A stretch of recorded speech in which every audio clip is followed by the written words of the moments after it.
शुरू करूँगा बाबा नानक की एक कथा, एक कहानी से जो जीवन का मूल्य दर्शाती है। बड़े ही स्पष्ट शब्दों के साथ जीवन का मूल्य हमें बताती है। एक व्यक्ति बाबा नानक के पास गए और उन्होंने कहा, बाबा मुझे जीवन का मूल्य बताइए, क्या है जीवन का मूल्य।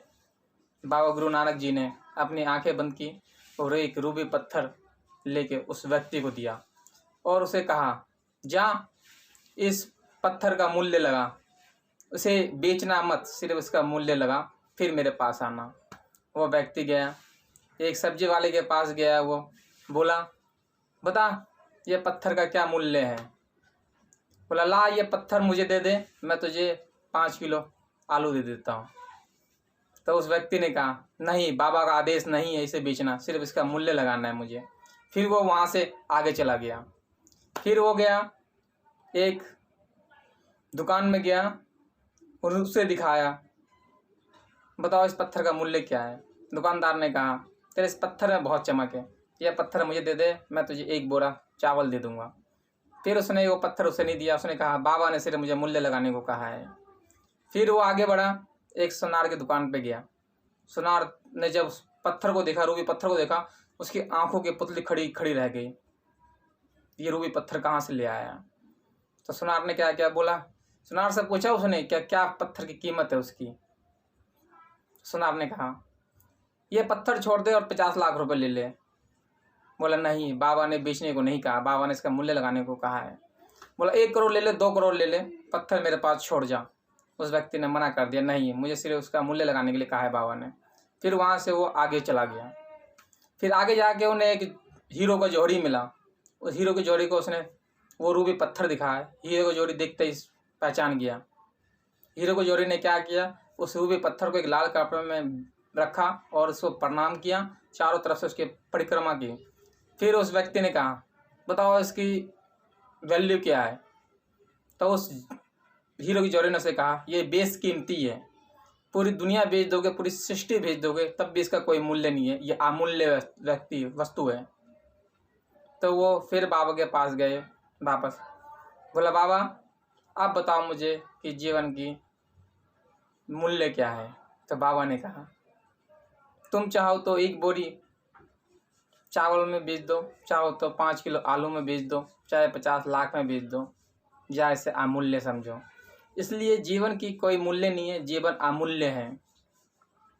जिस तरह हम लोग मछली, मुर्गा, मीट, मच्छी खाते हैं, उनको मार लेते हैं, खा लेते हैं, उनसे हमें क्या मिलता है, कुछ नहीं। दूसरों का जीवन हमने ख़त्म कर दिया अपने जीभ के स्वाद के लिए। सुधर जाओ, अभी भी सुधर जाओ। उनका भी जीवन है, जिस तरह मनुष्य का जीवन है उसी तरह जंतुओं का भी जीवन है। सबका जीवन सेम है, बराबर है। मनुष्यता के पास दिमाग आ गया तो वो अपने आप को भगवान समझने लग गया कि हम किसी को भी मार सकते हैं, काट सकते हैं और खा सकते हैं। नहीं, ये सोच बदलो, आप अपनी ये सोच बदलो। जीवन का कोई मूल्य नहीं है, अमूल्य है जीवन, चाहे वो एक इंसान का हो, चाहे एक जानवर का हो। इंसान अपनी जगह सही है और जानवर अपनी जगह सही है। कभी भी अपने ताकत का, पावर का, हिम्मत का गलत प्रयोग मत करो। जो इंसान अपने आप को भगवान समझ के चांद तक पहुंच गया, वो एक वायरस से नहीं जीत पाया, आज हार गया। लाखों लोगों की जानें गई हैं, आप न्यूज़ में देख ही रहे हैं। फिर भी इंसान नहीं रुका जीव जंतु को मारने से, उसे खाने से। अपने एक सिर्फ जीभ के स्वाद के लिए उन्हें मार के खा जाता है। मनुष्यता धीरे धीरे ख़त्म हो जाएगी। मेरा ये वीडियो बनाने का बस यही एक मकसद था कि अपने आप को आज प्रतिज्ञा ले लो अपने आप से कि आज से जीवन में कभी भी मीट, मच्छी, मांस का कभी भी मैं आहार नहीं करूँगा। कभी भी मेरे कारण से कभी भी कोई जीव जंतु की जान नहीं जाएगी, कभी भी मृत्यु नहीं होगी। जीवन अमूल्य है, चाहे आपका हो, चाहे पक्षी जंतुओं का हो, या किसी प्रत्येक व्यक्ति का हो। कभी भी जीवन में किसी को अपने स्वार्थ के लिए, अपने निजी स्वार्थ के लिए ठेस मत पहुंचाओ।